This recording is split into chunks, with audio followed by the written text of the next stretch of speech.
O brasileiro realmente não tem nem a disciplina e nem a cabeça, é o que você falou. São várias coisas que eu acho que ferra a gente. Tem essa coisa de, não vou economizar porque isso vai parecer que eu sou miserável.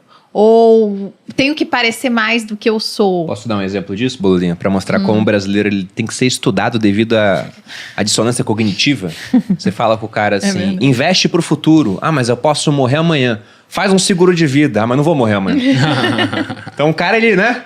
Por a mesma coisa, dá um outro argumento, ele fala, não, mas veja que não é bem assim. Então o brasileiro, de fato, ele é muito imediatista. Eu gostaria de saber, não sei se a gente consegue levantar isso, talvez através da Portfel, qual o tempo médio que o brasileiro fica no mercado.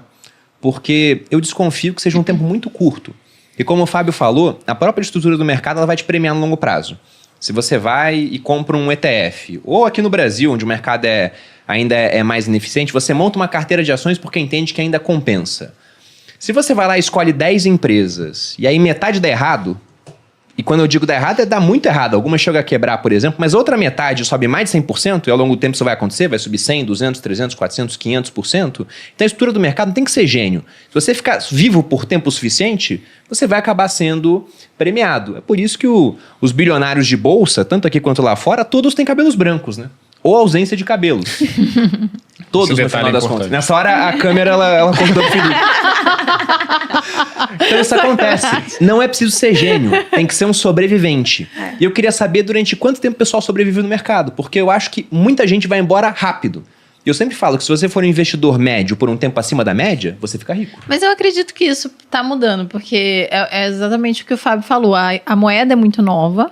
Eu acho que tem que ter uma certa educação para as pessoas e é o que a gente tem feito. Não falando que a gente vai mudar atingir o Brasil todo mundo, mas acho que tem uma parte da população se educando, entendendo como funciona. Então, acho que pode ser que no futuro a gente tenha uma galera mais conscientizada. Claro. Primeiro ponto, calvofobia é algo que deve ser levado muito a sério. Tá. Segundo ponto... Gente, isso tudo é uma brincadeira, pelo amor de Deus. Daqui a pouco vão cancelar a gente. São todos amigos. Nós aqui somos amigos, a gente tava Eu raspo porque eu quero, tá bem? O segundo ponto é que eu concordo que o psicologia financeira é mais importante.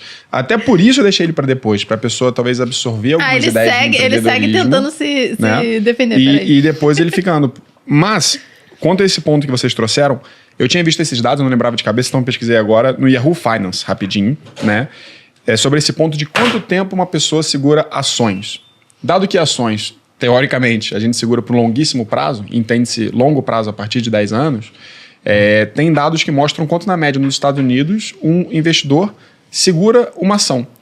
Se a gente olhar, hoje em dia, a média, de acordo com a New York Stock Exchange, né, a Bolsa de Nova York, a média em que o investidor segura uma ação é de 5 meses e meio. Nossa.